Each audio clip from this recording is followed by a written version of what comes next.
Hey there, Rebecca Bertoldi here with another episode of the Small Business Marketing Q&A Show.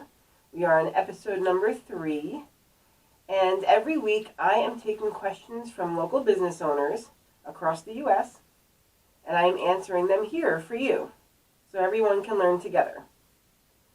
I'm excited about this episode. This week's question is coming from Lauren Brolier from Soul Savvy Life Coaching. And she asks, how can I help new subscribers who don't know me personally get to know me? And I like this question for a couple reasons. First, it's a great mindset to have. We really want our customers to feel like we know and understand what they're going through and that we have that solution. So really being able to relate to your customers, to know how they're feeling, to know what verbiage they're using is really powerful tools for your marketing. So one of the things this really does is we want to build trust. And there's a few ways that we can build trust. First, always, always, always be authentic. Don't try to be somebody you're not. And people will see right through that. So really show yourself in your true light, and people will follow. Demonstrate your knowledge. You're a professional because you know how to do something very well. Show them that.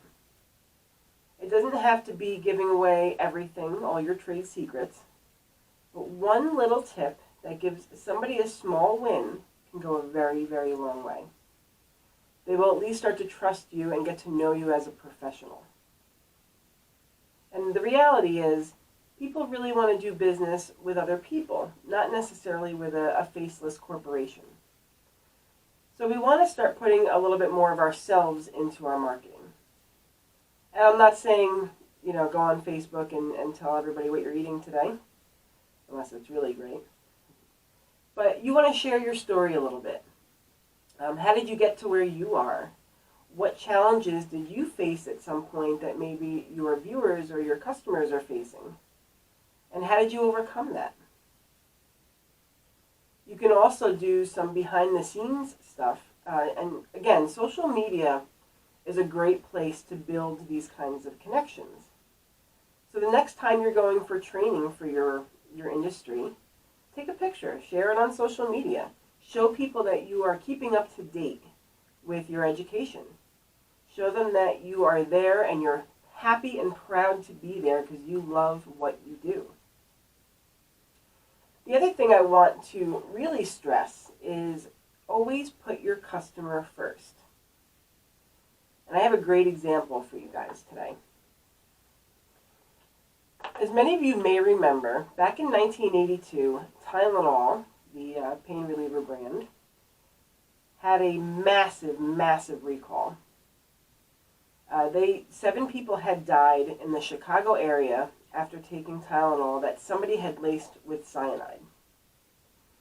I can only imagine being a Tylenol consumer during that time and being terrified to take their product. At the time in 1981, Tylenol had 17% of Johnson & Johnson's total income. So they were really, really popular. And they were, Johnson & Johnson's star. Everybody thought Tylenol was done. Marketers, everybody. How do you come back from that? That's a huge, huge thing, right?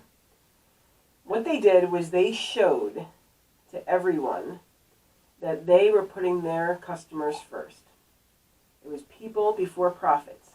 Sound familiar?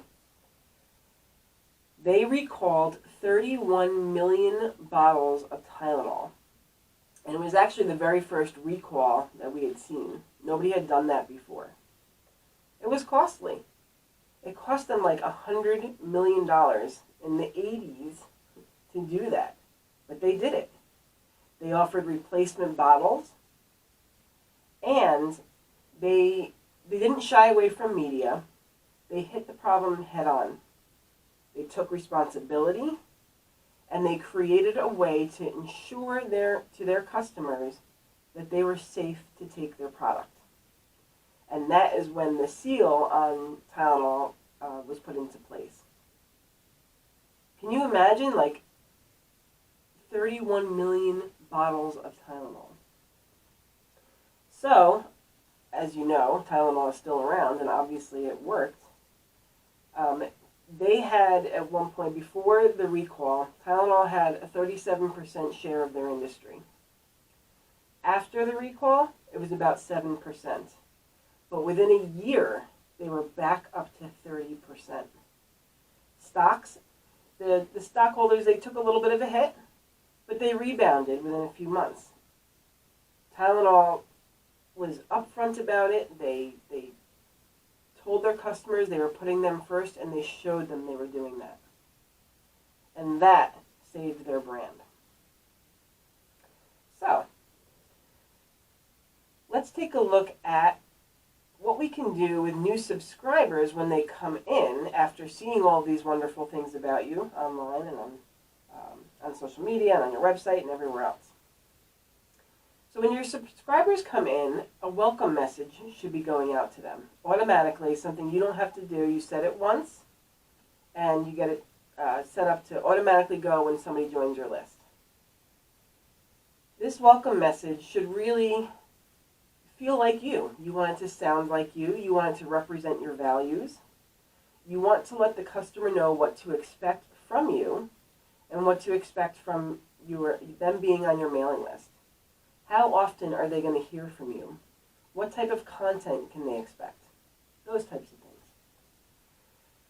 Think about what feeling do you want your customers to have when right after they finish reading your email? And maybe it's not just one email, maybe it's a series of emails where you're helping somebody, guiding them through a process. Think about how you want them to feel, and then make your content match that.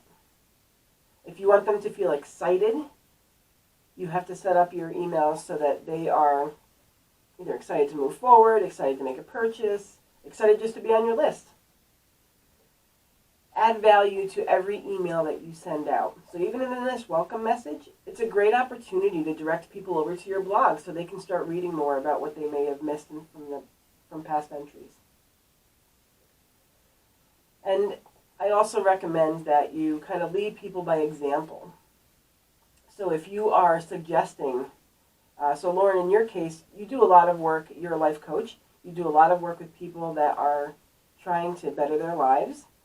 I know that you recently put out an ebook on morning routines, so if you had something like that in an email where you're talking about why it's important to build your morning routine, maybe you include your own morning routine in there, or at least an outline of it.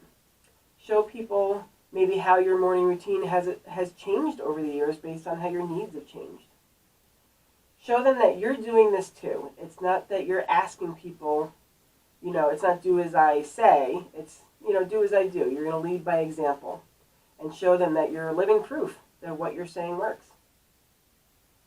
So, I hope you like these ideas, and I hope you enjoyed this week's episode. I'm so excited to have you all here. And I want to thank Lauren Brolier for the great question. Lauren's from Soul Savvy. You can see her at soulsavvy.com. And next week, we're going to be diving into how do I find my target audience?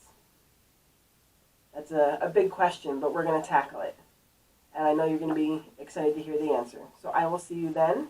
Have a fantastic week, everyone. Bye.